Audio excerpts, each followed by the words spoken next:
Mesa de análisis. Qué bueno que continúa con nosotros porque, como es habitual en este espacio, vamos directamente a nuestra mesa de análisis. Por ello le doy la bienvenida a Christopher Estupiñán, abogado y activista. ¿Cómo estás, Christopher? Y también a Francisco Salgado, director del Bufete Jurídico. Gracias por estar con nosotros. Gracias, Alberto. Buenas tardes. Saludos, Francisco, al todo el auditorio. Hola, ¿qué tal, Alberto? Muy buenas tardes. Christopher, buenas tardes al auditorio, bienvenidos. Gracias. Vamos a hacer rápido un resumen. El nuevo sistema penal acusatorio entró en vigor en todo el país en junio del 2016. Sí, es correcto. 8 años antes es cuando se había dado la publicación. Ajá. Se tardó 8 años para que se hicieran las primeras pruebas y después empezaron a entrar algunos estados. Entraron primero 5 o 6 estados. 25 quedaron pendientes. Exactamente, entonces, 8 años. El Estado mexicano estableció 8 años para adaptarnos a este nuevo sistema penal acusatorio que basa fundamentalmente su accionar en los juicios orales. Pero han pasado 6 años ya casi de que se implementa y todavía hay muchos retos, Christopher Estupiñán. Así es, el principal problema, como ya lo mencionaban anteriormente, uno de ellos es la falta de capacitación de los jueces. Los juzgadores siguen teniendo una mentalidad que se aleja a los principios del juicio oral y eso ha generado complicaciones al momento de resolver, tanto desde las audiencias iniciales como hasta audiencias de juicio oral, principalmente en lo que son juzgados locales, en los poderes judiciales de los estados. Un ejemplo de ello es una audiencia que puede tomar 4 horas solamente para la individualización de las partes, como ha pasado en algunos casos, ¿no? Eso es bueno, Francisco Salgado. Pues ahora ya la justicia es expedita, o sea, es rápida. Ya no se llegan a esos procesos larguísimos lleno de fojas y donde todo lo que decía uno se tenía que escribir. Esa es una de las ventajas y podemos hablar de que ha avanzado en este asunto la justicia en México. Alberto, yo tomaría únicamente la palabra avanzado. Yo no tomaría la palabra rápido, porque si le preguntamos a las personas que han sufrido, que son víctimas, nos van a decir que sigue siendo el proceso muy lento. Sí tenemos nuevas maneras de hacer las cosas. No hemos logrado aún hacerlo de forma realmente rápida. Incluso aquí hasta pudiera hacer una diferenciación, Alberto. La justicia va a ser, depende del estado en el que nos encontremos. Tenemos 33 leyes, las cuales actúan en nuestro país, en la parte penal. 32 por cada uno de los estados, más la justicia federal, si es que es cometida en instalaciones de la federación, aeropuertos, carreteras, si son servidores públicos, en fin. Si tú me dices, oye, Alberto, y no sé si las personas que han sufrido algún deterioro, algún daño, algún delito, pudieran estar de acuerdo en que es rápido.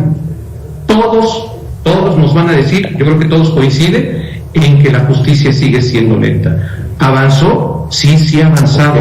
En algunos detalles y en algunos estados, no de manera general, Alberto. Ya nos decías, Christopher Estupiñán, esto debido a que muchos jueces todavía siguen trabajando con el viejo sistema. Esto era recabar documentos, pruebas, analizarlas, posponer las audiencias y que esos juicios se iban mucho más rápidos, pero entonces sí hay ciertas ventajas. Definitivamente hay ciertas ventajas en cuanto a la parte de la resolución del proceso penal. Una cuestión es la investigación, que sigue estando a cargo de la Fiscalía, que puede ser tardada, puede durar años, y está sujeto una persona investigada a toda esta burocracia. Okay. Y la otra parte ya es cuando inicia el proceso legal formalmente con la audiencia inicial. Una vez que se judicializa el proceso, en efecto es más rápido, porque están los tiempos legales limitados por el Código Nacional de Procedimientos Penales. Sin embargo, la falla en la aplicación de este sistema recae en la falta de renovación de los juzgadores. No podemos esperar que un juez que está hasta incluso sindicalizado, que lleva décadas en su posición, que no va a ser removido, cambie su manera de pensar y su óptica frente al derecho penal tradicional en contraste con el nuevo sistema. Entonces, los operadores del nuevo sistema siguen siendo los mismos del viejo sistema. Es un tema de idiosincrasia y de que se refleja en una perspectiva jurídica retrógrada que termina dilatando la resolución de este proceso judicial y además termina con la emisión de sentencias de una perspectiva que eres culpable hasta que se demuestre lo contrario, cuando el objeto de esta renovación de este nuevo sistema era precisamente privilegiar la presunción de inocencia, con independencia de todas las tesis y jurisprudencias que haya emitido la Suprema Corte de Justicia, pues los juzgadores de primera instancia penal siguen aplicando el derecho de esta perspectiva, que termina resultando en una no aplicación del nuevo sistema y un retroceso, mantenernos en el pasado en la impartición de justicia. Francisco, anteriormente no teníamos juicios orales. ¿Cómo se le llamaba a ese sistema y de dónde la justicia en México, el Estado mexicano, lo había adoptado? Pues mira, anteriormente no teníamos los juicios orales, aunque había una materia laboral. Fíjate que sí se daba algo muy parecido al juicio oral. En materia laboral llegábamos y ahí sí nosotros dictábamos en los estrados del juzgado, o sea, en las barandillas, en las barras de los juzgados, dictábamos de alguna manera de forma parecida. Entonces, tanto como no había, en materia penal no. En materia laboral sí era una excepción. Ahora, estaba hecho un sistema para que acusaran o fueran acusadas las personas o fueran casi lapidadas desde el momento que iniciaban los procesos. Cuando entra este nuevo proceso, de lo que se trata es que realmente el Estado compruebe, los ministerios públicos comprueben que quienes son acusados cometieron unos delitos. Y entonces ahí es donde está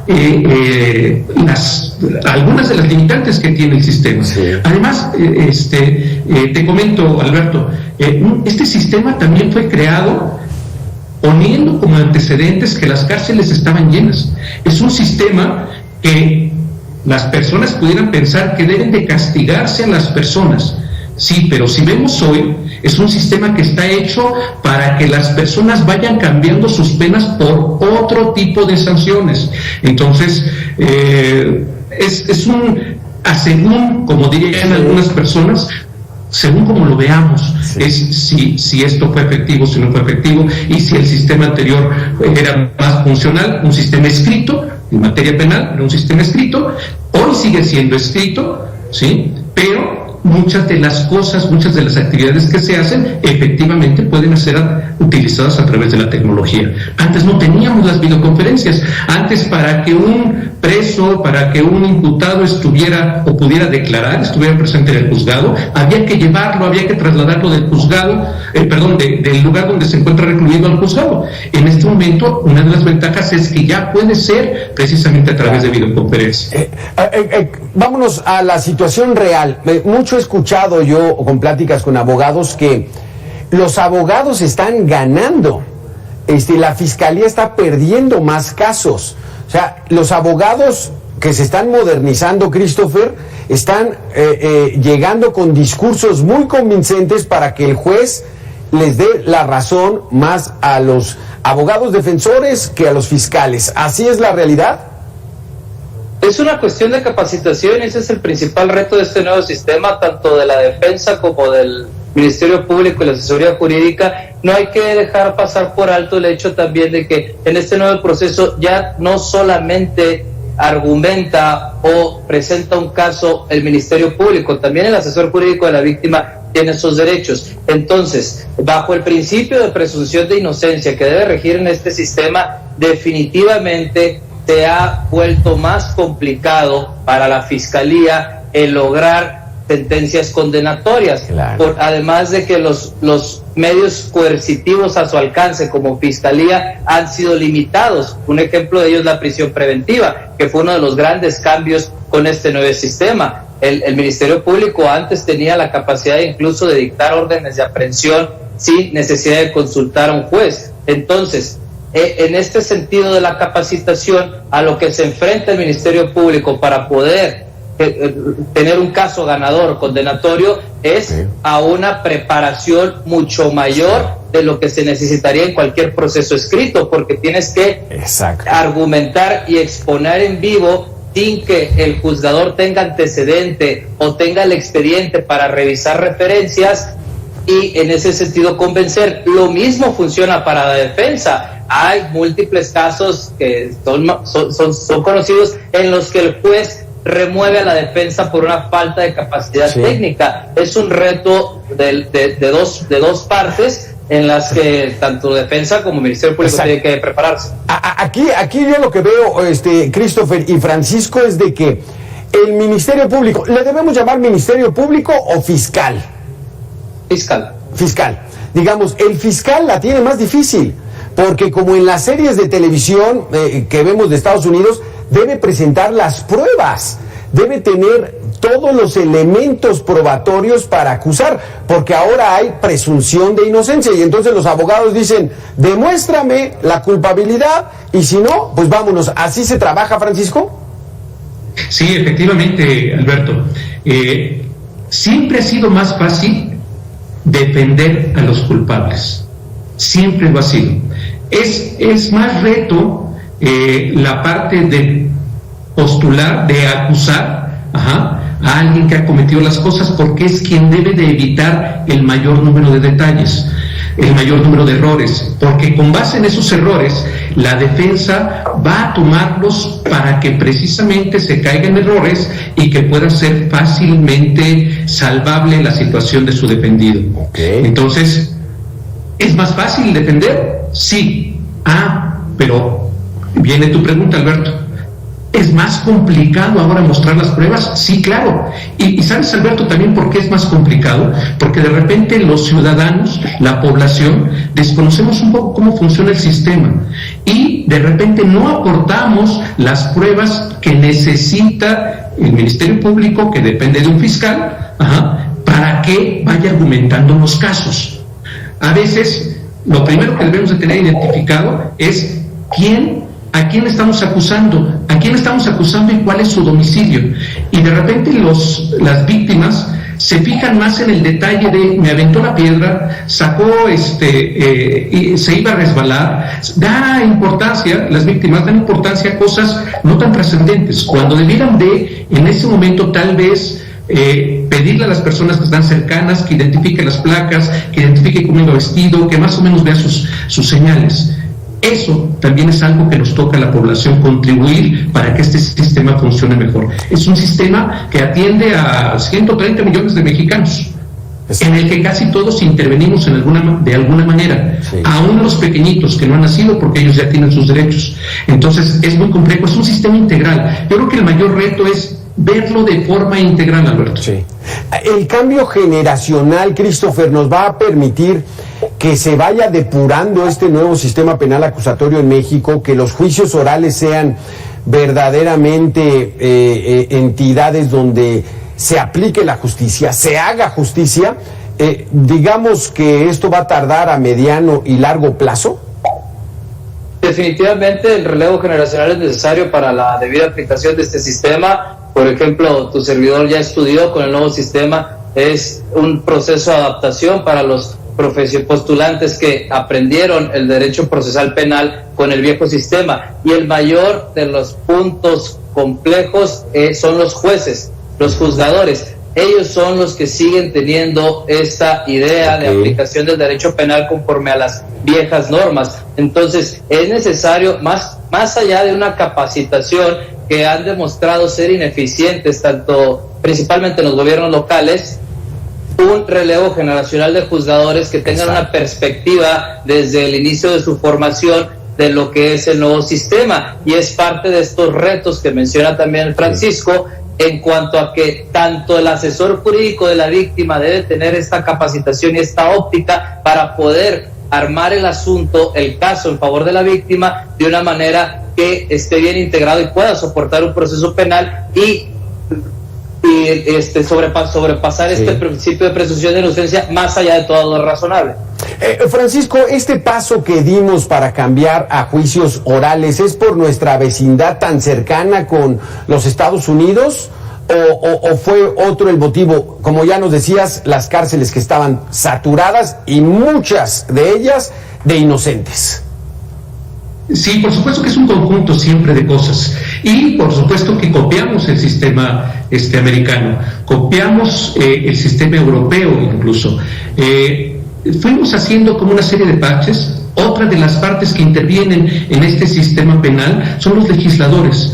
Ellos fueron los que fueron haciendo las leyes, y fíjense, curiosamente, Alberto, fueron quienes hicieron el nuevo sistema penal, el viejo sistema penal, y quienes son quienes van a crear los nuevos delitos y los esquemas y las formas de hacerlo, pero en muchas ocasiones ellos ni siquiera se han presentado y ni siquiera se han dado cuenta de la dificultad que tiene una víctima para decir qué es lo que le sucedió, para tener los datos. Tampoco están familiarizados con el cómo los litigantes, los que defienden, cómo las personas, los fiscales que son los que están acusando, los problemas a los que se enfrentan. Es por eso que tiene que ser un sistema que todo el mundo vayamos conociendo poco a poco, y realmente celebro, en tu caso, Alberto, que con la ayuda de Christopher vayamos comentando estos temas, porque finalmente los que estamos detrás de las cámaras son los que estamos sujetos a este sistema. Si tenemos un poquito de idea de cómo funciona, seguramente va a avanzar un poco más rápido las cosas. Sistemas generacionales, exacto. 20 años para que cambie nuestra manera de pensar. Por ejemplo, vamos a tratar un tema que ahorita está en boga prácticamente en toda la nación. Jaime Rodríguez Calderón, alias El Bronco, ex gobernador de Nuevo León, detenido. Hay pruebas en contra de él desde el 2018. Digamos que él la tiene más complicada en estos momentos para librar el proceso judicial, Christopher. No tenemos que dejar de ser objetivos en la situación y ser realistas en que los temas políticos también influyen en la decisión del sistema judicial. A pesar de que teóricamente existe una división de poderes, no es real. Desde el hecho de que el gobernador propone al presidente del tribunal y el gobernador propone al fiscal, hay un cierto contubernio de valores entendidos entre el poder judicial y el poder ejecutivo. Entonces, sin conocer la carpeta de investigación y las pruebas que pudieran tener, definitivamente el exgobernador está frente a un caso muy complicado por el tema político. Exacto. Como lo está sufriendo Emilio Lozoya, como lo está sufriendo Ricardo Anaya, Rosario Robles, que a pesar de que pudiesen existir elementos para una prisión preventiva, el juzgador siempre podrá encontrar una manera distinta de interpretar la ley y justificar su resolución, con independencia de que esa resolución puede ser francamente contraria a una jurisprudencia de la Suprema Corte, porque los jueces atienden a la legalidad. Ya estará la vía del amparo para que resuelvas, pero en ese inter la política se va a sobreponer a lo jurídico. Ese es un punto nodal, Christopher y Francisco Salgado. Mientras no haya verdaderamente una autonomía del Poder Judicial, pues bueno, el sistema que tengamos pues va a estar viciado. ¿No, Francisco? De origen. Sí, por supuesto, Alberto. Y va a estar viciado de origen. Inclusive se habla mucho de dos términos: la justicia local y la justicia federal. Precisamente como de forma atinada lo decía Christopher, los gobernadores de los estados son quienes son los jefes finalmente del sistema judicial de su estado. Y es por eso que hay a veces, es como cualquier jefe, oye, te encargo el asunto. Pues si tú le dices como jefe a tu subordinado, oye, te encargo el asunto, estás entendiendo, aunque no te diga cómo, estás entendiendo que es un asunto que tiene que caminar más rápido. Y a tu pregunta, Alberto, del Bronco, si la tiene complicado o no, yo haría una anotación inicialmente para la gente, que es lo que nos debiera de importar un poco más. ¿Cuándo inició su proceso? ¿Cuándo inició su denuncia? 2018. Van 4 años para que él pueda ser llevado en este caso, a un reclusorio. Las personas deben de pensar si esto ¿es rápido o no es rápido? 4 años para que una persona que iniciara un proceso 4 años atrás, hoy apenas estemos viendo el inicio, porque ni siquiera estaba una determinación. Sí. Estamos viendo apenas el inicio de un proceso. Por supuesto, hay muchas cosas que hay que ver, Sí. Y claro, la independencia que se debe de lograr. Es por eso que en las primeras instancias, lo que nosotros llamamos en la primera instancia, la primera caída del juicio, si me permiten la analogía, siempre cuando se trata en los estados va a tener una influencia por el jefe del gobierno en turno, ¿no? El gobernador del estado. Ya cuando se van los amparos, en los amparos quienes lo ven son jueces que no están precisamente en el estado, y entonces ahí es donde se puede nivelar un poco la balanza. Es por eso que hay que esperar a veces mucho tiempo para que esto haya una compensación de poderes, Alberto. En el viejo sistema penal, en el viejo sistema de justicia que teníamos, el abogado de oficio siempre era como un problema, Christopher. En estos nuevos sistemas, en el juicios orales, ya nuestros abogados de oficio están más capacitados, son garantes para las víctimas, ¿o seguimos en las mismas?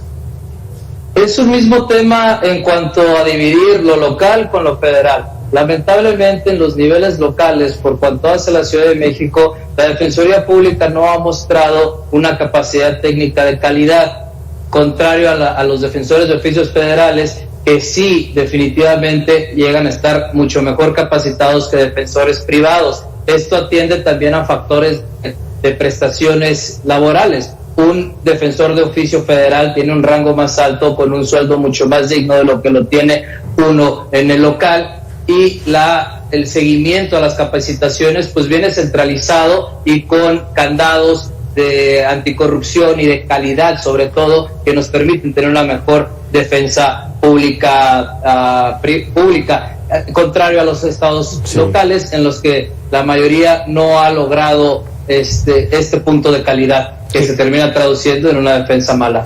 Porque recordamos uno de los grandes casos reales, documentados, el de O.J. Simpson, ¿no? Aquella figura relevante del fútbol americano profesional, que fue acusado de homicidio, pero que su bufete de abogados era muy hábil, le costaron millones de dólares, pero lo dejaron libre. Entonces, en esas situaciones nos vamos a encontrar también en México, Francisco, como última pregunta. Sí, fíjate que sí, Alberto. Tú comentabas hace un momento la parte de cómo si está la parte del gobierno, la parte de los fiscales, la parte de los ministerios públicos, si está en desventaja contra la iniciativa privada. Sí, la Defensoría Pública también está en desventaja. Por algo tan sencillo, Alberto. Defensoría privada, nosotros tenemos los cargos, tomamos los casos, el número de casos dependiendo del número de colaboradores que tenemos, y mientras menos casos tenemos, le ponemos más atención a los que estamos trabajando. La Defensoría Pública, en algunos casos, he visto algunos números, 150 casos son los que tiene que ver un defensor público. Si comparamos ese sencillo dato de 10, 15 casos que lleva un bufete con todos sus ayudantes, más 150 casos que lleva una persona con tal vez un auxiliar, ahí es donde está la gran diferencia. Eso también debemos de irlo encaminando, y debemos de hacer, esto tocó un punto muy importante, debemos de hacer que los salarios se equilibren un poco. En un estado, ¿no?, el salario a veces es una tercera parte de lo que gana un defensor del sistema público federal. Exacto. Estamos en una discrepancia total. Yo creo que el secreto es seguirlo viendo de una manera integral, empezar a acostumbrarnos a ver esto como un gran sistema, así como el sistema de salud, pero como un sistema integral al cual hay que dedicarle tiempo para irnos familiarizando con él, Alberto. No, hombre, qué interesante. Lástima que se nos acabe el tiempo, pero muy interesante. Gracias, Christopher Estupiñán, abogado y activista, por haber estado con nosotros. Francisco Salgado, director del Bufete Jurídico Interdisciplinario. Gracias por estar aquí en Mega Noticias. Gracias. Christopher, Alberto, un saludo para todos y para el público también. Saludos, Larxi.